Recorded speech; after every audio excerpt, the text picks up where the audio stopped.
have we got today? Well, I hate to say this, but we've got an old amp, but it's brand new. Well, why would Tony come back and look at an amp that he had, believe this or not, 8 years ago, give or take? Yeah, it was 8 years ago I did a review on the Hughes and Kettner Triamp III, which at the time was quite innovative. Well, it still is in its own way, which you're going to find out. Now, you can actually go in this video and have a look down in the text and see the old review and see what I thought about that and see what you think about it in this review, because this is basically a 2026 review. It's as good as it's about a few days away. And I think that that's important, because this amp is probably one of the best bargains of tube amps that you can buy here, I'll call it at the start of 2026. Okay, so let me talk a few seconds about what you get with the box, and by God, it's a big box. As you can see it there, it's on the screen right now. And this one came in from Thomann. You've heard of Thomann in Europe. I'm in England, so the English and the Europeans don't always see eye to eye, especially when they want some money. Well, that's another story. So, if you think about this, well, that's what you get, that great giant box. Well, what's in it? Well, you can see a little bit further down there that this particular one, just before we go too far, this was actually a 230 volts unit. Made for the EU, it says proudly on the box, as you can see. If you open the lid, the first thing you see is that manual. You can see it there, right on the screen.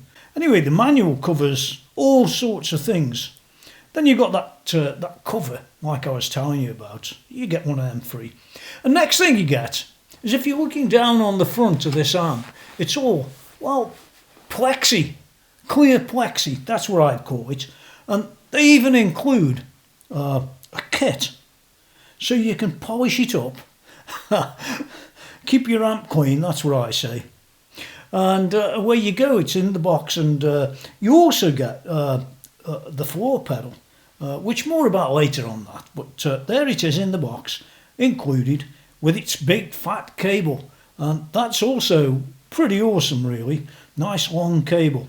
Now, they did also, Thomann that is, supply a mains cable as well, in a separate shipment, but it came with the amp, so no problems with that. And there you're looking in the bottom of the box now, and that's how the amp comes when you've taken all the rubbish out that's in the box, really. And there's a quick picture of it on the floor before I brought it in here and decided to make the video, so to speak.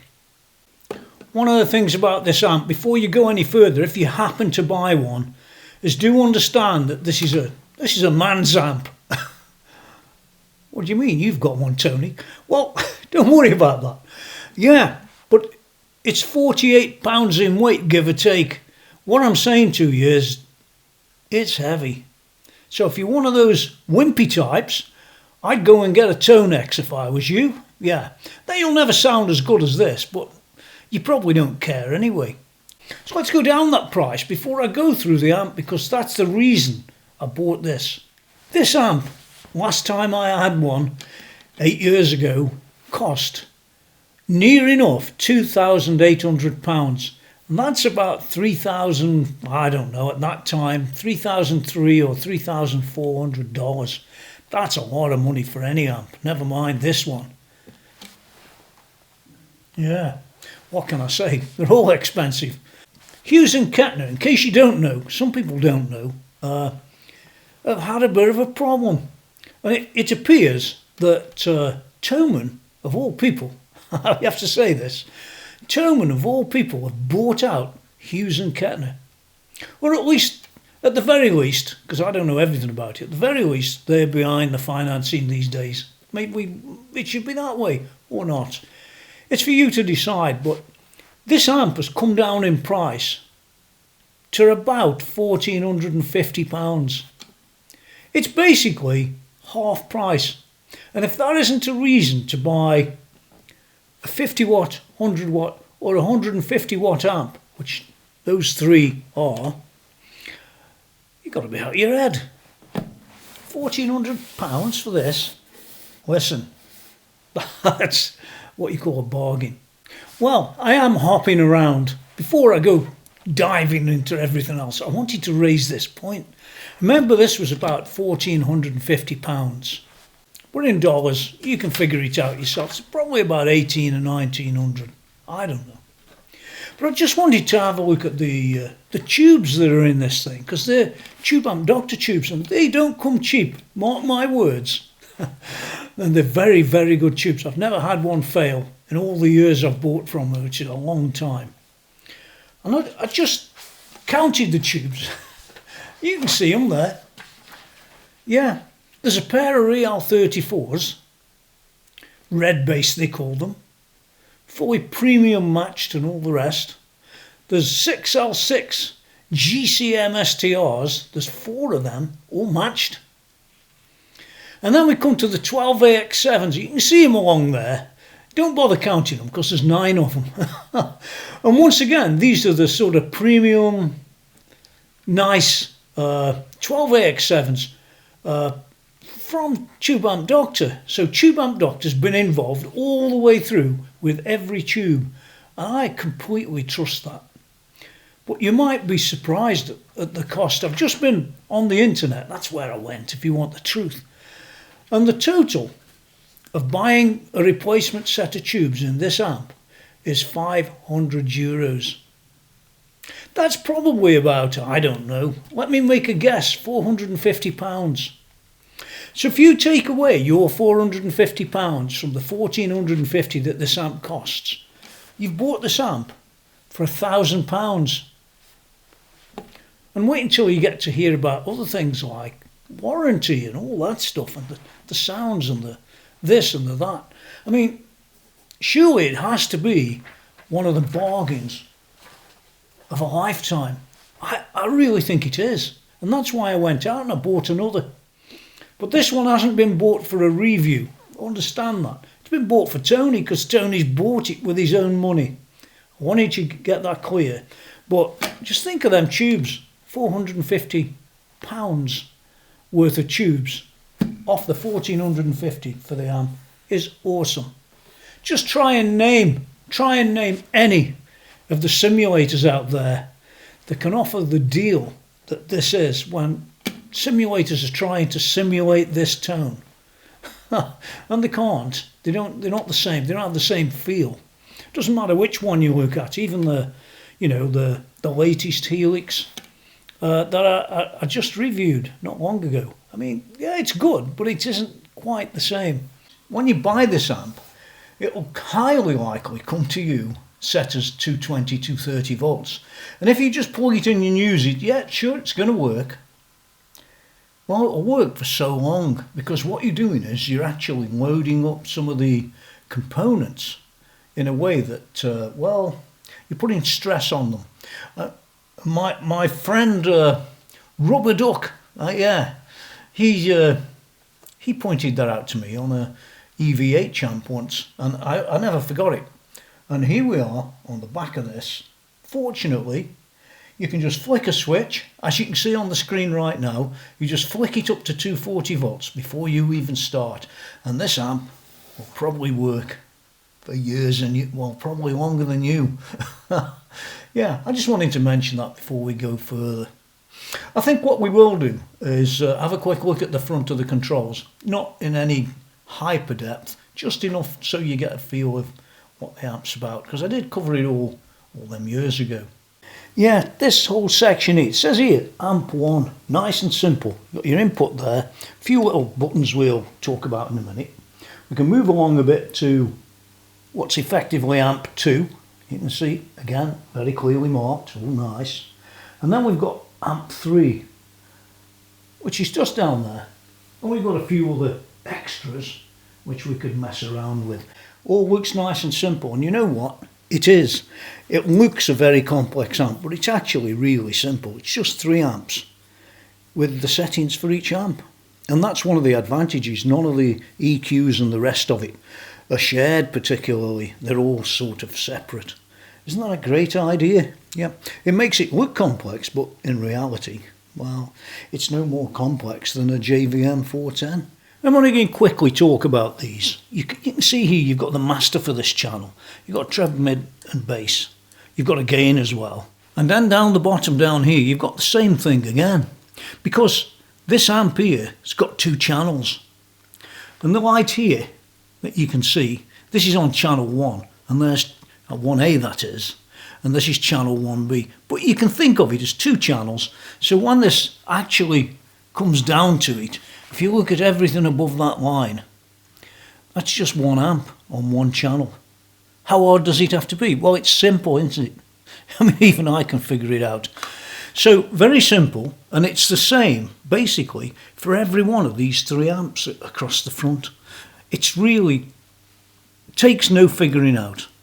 If you want the other channel, this bottom channel, just hit this button here, and it'll flip across. Very simple. You've got a boost, there's your input. And you've got this boost so we can boost things up. Now, it's all selectable with MIDI and the rest of it, and yeah, I'm not going to talk that much about it, but it's all interesting stuff. And all the other amps across the front here, all these things across here, you know, when you come across to amp 2, look, it looks exactly the same. Channel 2A and channel 2B. I'll call them that. And we'll go to the third one. And there's amp 3. And we've got 3A and 3B. All very, very similar. Let's go to the other end quickly. Okay, well, we've got a few more things down here, down this end. As you can see, we've got a resonance. Should know what that does, hopefully. We've got a presence, and we've got an overall volume of the system, of the whole amp. I know we've got these other masters further down, like this one, and, you know, the gains and the rest of it, but this is the overall volume. Below that, we've got these 3 little lights. If you look at them, these refer really to the tubes. This N1's EL34, I do believe. The middle one and this one are 6L6s, and we can turn them on or off per channel. Yeah, which is quite amazing. So that's like I'm in 6 channels over 3 amps. And we can select the tubes. Now, there's nothing new about that, and indeed the likes of Mesa Boogie have been doing it for years with the simulclass and all the rest of it. Although it's not quite exactly the same, well, it's sort of similar in my mind. That's what I'd say. Now, down below we've got a noise gate, which again is programmable, and all the rest all around the back. And we've got an FX loop, which we can turn on or off. You can see they light up very nicely. Yeah, perfect. We've got a MIDI learn button, and more about that later, maybe or not, I don't know. We've got a standby, which is on standby at the moment. Now it's got I've got a dummy load in the back, so no problem with that. But yeah, there it is. Power on and off, and a nice red bulb, if you will. Well, I think that's enough around the front for a sort of quick look. Let's take a look around the back. Okay, well, let's zoom along from this side and go that way. The first thing you see is this thing I was telling you about earlier. I did show you quickly. Mine's been switched up to 240 volts, you can see that. And if you want to change, it's just a question of doing that. I tend to leave mine on 240 volts because that's what it is here. Next, you've got the mains connector, and there's a fuse under there. You can sort of flip that out. You can see it's flippable. I won't bother. Moving along a bit more, we've got 2 more fuses. This is the heaters, and this one's the anode fuse. Yeah, that's what it says. And you've got my serial number underneath. And the front panel can be adjusted in brightness from virtually off to beaming as it was, and you saw. We've got a power amp in, power amp out. That's like like it says, a master insert. So it's not quite a loop as you know it. On this one, we've got an FX level.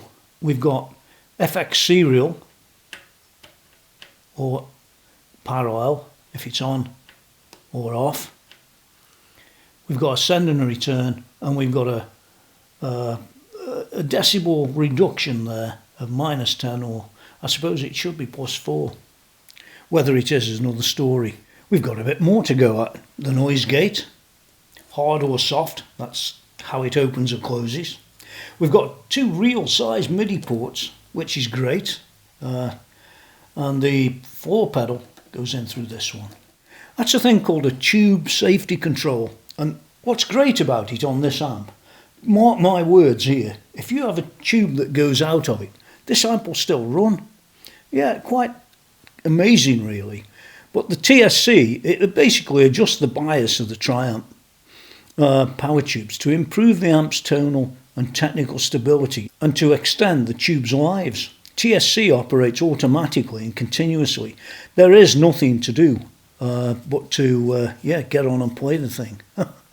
What more could you ask for? If you get a problem, the problem will appear on these lights, and it's almost self-explanatory down there, so I'm not going to waste time on that either. There's no real point, is there? Moving along a bit further, you've got this thing called a red box, AE. It's basically the latest version of a DI, a direct out, that these guys have come up with, bearing in mind that I think I'm right in saying that they invented one of the first freestanding ones that you could buy, type of thing. In any case, if you want to push this out into the desk and things like that, you can. And you've got a couple of buttons down there.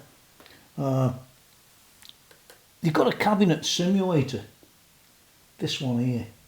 So there's 2 modes, on, well, I won't say on or off, I'd say 1 or 2. And this other one, low cut. Well, you know what that does.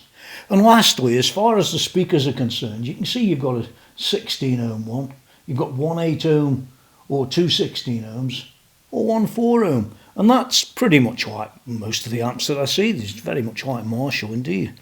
And all that sort of thing, yeah. What more can I say about that? Well, not a lot. And here's another little bit about that TSM section, you know, looking after your tubes and all that. It's a little bit of information up here. And it's all self-explanatory really. It's covered well enough in the manual as well, so nothing to worry about any of that. It's all very well made. And the other thing I like about it, let me move the camera, made in Germany. Now, one guy on the internet, when I was doing a bit of research, said, oh yeah, well, it's probably not the same amp as made in Germany. They probably, you know, all the bits are this and they're all that, or it's Chinese now, or all them other things. Well, actually they're wrong. It's not Chinese, it's actually still made in Germany. At least this one is. You might say, well, how old's this one, Tony? Well, I can tell you. Yeah, Hughes and Kettner, they changed the way that they did the serialization of the amp some while back, I'm told. And if you look carefully at this one, you can see there it says AD1 or AO1 2521, made in Germany. Well, the 25 is 2025 and 21 is week 21. Now, if we got 52 weeks, 25's halfway, right? So that would have been June. So this was made at the end of May. Yeah, somewhere there, I would say. So all of those rumours that are floating around, sadly, are all wrong. And lastly, just for clarity, there are all the approvals. There's a Roche compliance, there's a CE, and there's a WE on there. Okay, so a quick look in this section, you know, with the cover off the back. It all looks very nice, doesn't it? And it's because it is very nice. Notice how the finish has been done down here. This is powder coated. This isn't your average run-of-the-mill piece of quick coating and off you go. No, powder coated, all very nice, and it's finished like a baby's bottom. Here's the output transform with its nice chrome top on. Do remember that when this amp was at its sort of list price not very long ago, it was £2,800. It's a lot of money. So you were paying for everything. And at £1,400 and odd pounds, trust me, you're not paying for everything, I don't think. I think they've done a great job in moving them. Next along, we've got the power tubes. You can see them there. All very nice. And 6 L6s and DL34s. We've got a choke further down here, again with its nice chrome on, and the power transformer, which is a pretty big thing, which contributes a lot, I'm sure, to the overall weight of 48 pounds of this amp. Now, one of the things, as you can see when I take the back off, you can see there's those springs that hold the tubes in place, and they're held in place from a sort of top cover that you have to remove if you want to take the chassis out. Okay, well, now listen up. You don't want to be pulling the chassis out of this amp unless you've had a bit of practice, I guess. You need to be very careful. That's the nicest thing I can say. Don't do it. So you've got the power tubes down the front there. You can probably just about see them. The preamp tubes, there's a whole pile of them. I just wanted to run the chassis by you, you know, just as we're in the process of having a look what's inside. And there it is. So you've seen as much as I've seen. Well, it's not strictly true. I've seen inside one before, but yeah, it was quite impressive last time. So let's have a look this time, shall we? Okay, one last thing, and we'll flip it. Just take a look at this across the top here. It goes all the way across the top, and it's stuck on with double-sided tape, but you've got to be really, really careful with that. That's what lights the front of the plexi up. Okay, this is just a quick overview of the chassis. As you pull it out, and that's what you see inside. You mark my words that that is not a bottom-end amp. There is no ifs, no buts, no ahs. Nobody's sold you one made in China. That is German-made quality, and you can see it right off the cuff, absolutely as you would expect it to be. I'm going to zoom in and go across it just quickly because I don't want to spend all day on this thing, and yeah, we'll go from there. I think I'll go from this end down here, and yeah, we'll have a quick look, but don't expect it to cover every last aspect of the amp. We're looking for quality and those sort of things. Okay, well, I can only show you what I can show you from where I am, and I'm not really so near to it. I'm trying to get the camera in close.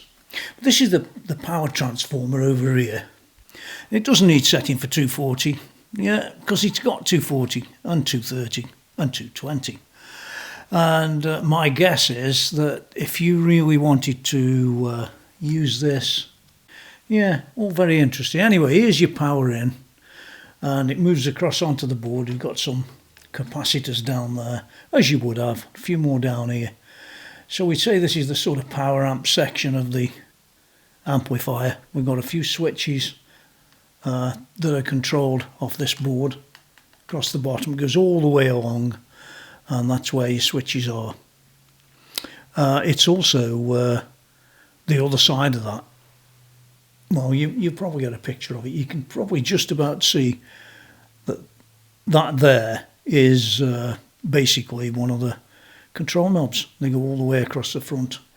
Well, here we are in the sort of middle of it. As you can see, everything's in place, everything's nice. I don't see anything, not even a sort of fix anywhere, you know, as you might see on some amps. It's all there, yeah. Quality looks absolutely first class. There's no getting away from it, and you can see why they actually give you a 3-year warranty on this. Yeah, it says there, Hughes and Kettner HU0313LP ROI-1. Can't see much else on there mentioned, but I do notice that you've got these little test points around the amplifier. You can see them there. So lots of little test points. And if you did have a diagram, which you might or might not have, yeah, it could be very, very useful for diagnosing. I notice also there's lots of relays. You can see them down here. Yeah, lots of stuff around the amp. All very nice. In fact, excellent. It's as good as anything that I've ever seen, really. For a machine-made amp, remember that this PCB comes off a machine. It isn't like, you know, some of them where they claim to be handmade.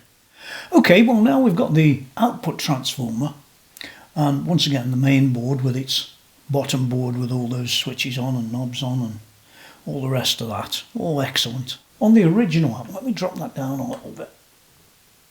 You can just see it there. On the original amp you had this board. And this board was really, it's like a booster. Yeah. And it's still in this amp, it's still there, down at the bottom. The input comes in somewhere down here and goes on this board, or not, you can switch it on or off. That's the boost board. Up here, you can see two more little boards. And these relate to the red box thing, these two here. Yeah, that's what they're about. So, once again, all very nice. There's no bodges or anything. It's absolutely pristine and as nice an amp as I've seen in a long time. Well, maybe you can hear that hum in the background. Listen. Yeah, it's got power going to it. And I can turn that panel down or up. I don't know, I'll leave it in the middle, I think. Yeah, halfway. Anyway, there it is. You've seen the inside of this darn thing. I wouldn't call it big. This thing is huge, rock and roll.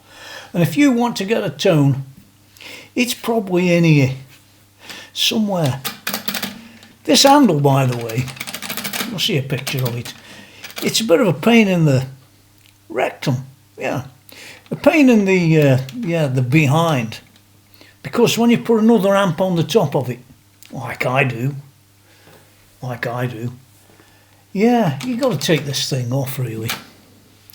And that's what I'll probably end up doing, is taking it off, because I'll put another amp on the top. And then you've got the heat coming up from this. You've got to be careful with that a bit too. The things you don't think about. Anyway, enough of the amp itself. I think I've shown you more than anybody else, except Tony McKenzie 8 years ago. Yeah, but younger then. I'm getting a bit older now, but it's still basically the same amp. I would say that if you go down in the text and you go and have a look at the original review that I did those 8 years ago, you might find that the main board is the same or very similar. And I didn't find any real trouble with it then, and I don't find any now. And it's fabulous that it is actually made in Germany, as it says, and all the rest of it. It's such a bargain. I had to go and buy another. Yeah, so now I've got, quote, another. I did sell the original one after I used it a little while on one of the projects I was working on, but then later on I sold it because, well, it was a bit big and heavy for me, I have to admit. But there you go. The Triamp Mark III, made in Germany. I could hop on for hours. I could talk about the 3-year warranty from Thomann, which has got to be worth the money, and lots of other things, like you could print a manual, as I have. There's 1,000 things that I could talk about, but I'm not going to.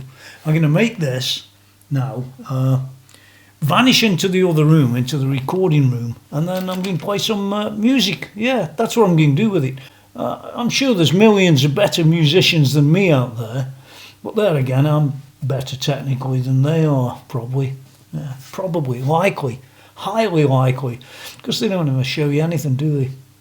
Anyway, enough of that. Thanks for coming and having a look at this thing, because I think it's worth having a real good look, especially at the price of it. Yeah, so what's its score? It's a 9 out of 10. It's not a 10 out of 10, because I think that you've got the thing about the weight. 48 pounds is heavy. And other than that, it's absolutely perfect and the best bargain you will ever buy today. You know, there are basically 3 amps or 6 channels. Amp 1 is the quieter stuff.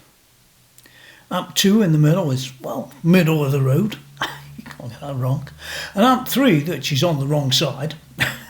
So I've got a bit of a descriptor here of what does what, depending what tubes are in and what channel you're on and things like that. And I just thought that might be worth knowing about, other than just listening to it, if you get me. Because, well, each channel is a master of its own direction, if you will.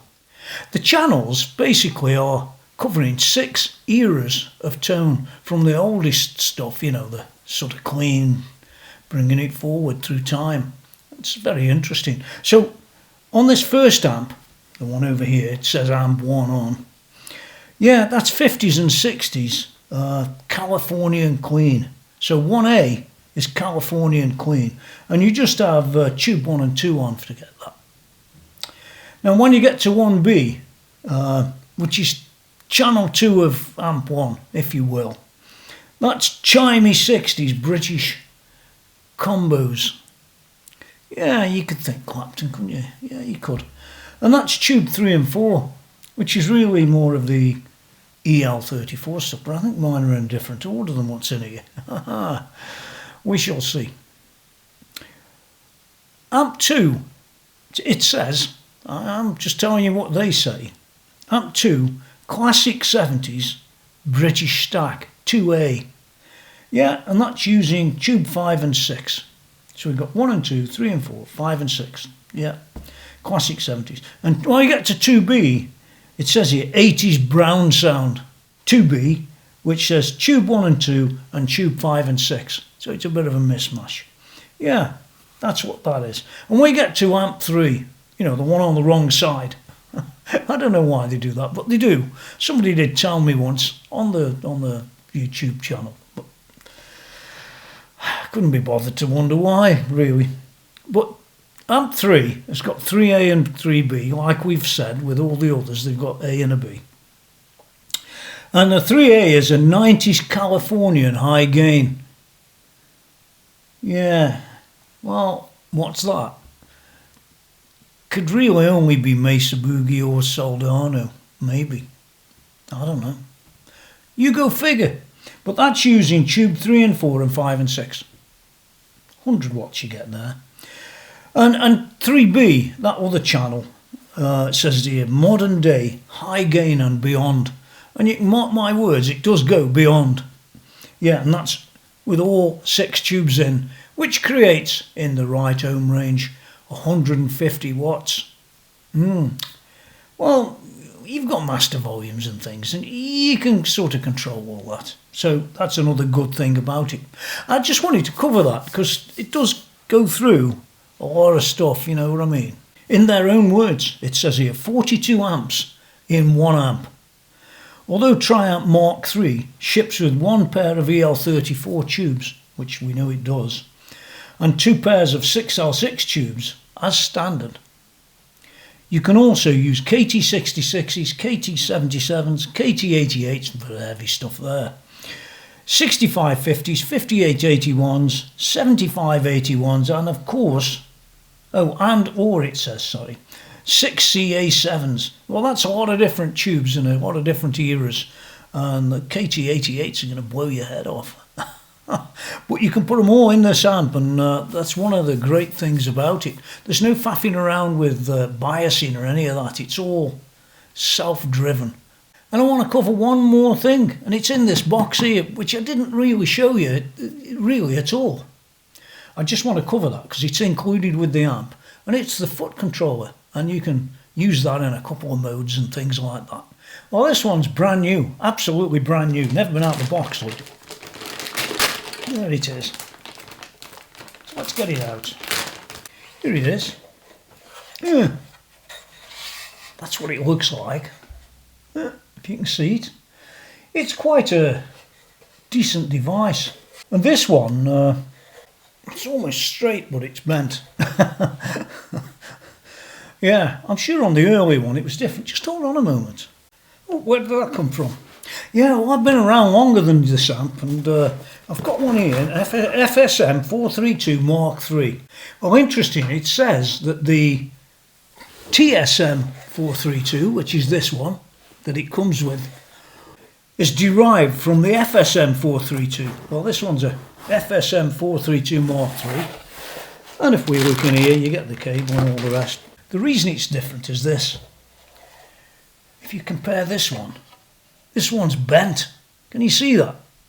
It's got a definite bend on it. And if we take a look at the other one, the one that the Triamp III comes with, it's straight, but trying to emulate a bend. They've moved the knobs up and down a bit to make it look bent. Yeah, and if I remember right, on this FSM 432 Mark III, it's never been out of the box, this one, I don't particularly use it. Yeah, you've got stomp box and preset mode and all the rest, and you've got the same on that. I mean, it all looks pretty much similar. But when I had the original Triamp Mark III, they sent a pedal that looked just like this one that didn't work. Well, it did work, but it gave you all the wrong things, and you couldn't change anything. It was because I think it was all in firmware, or it was wrong basically. They changed it.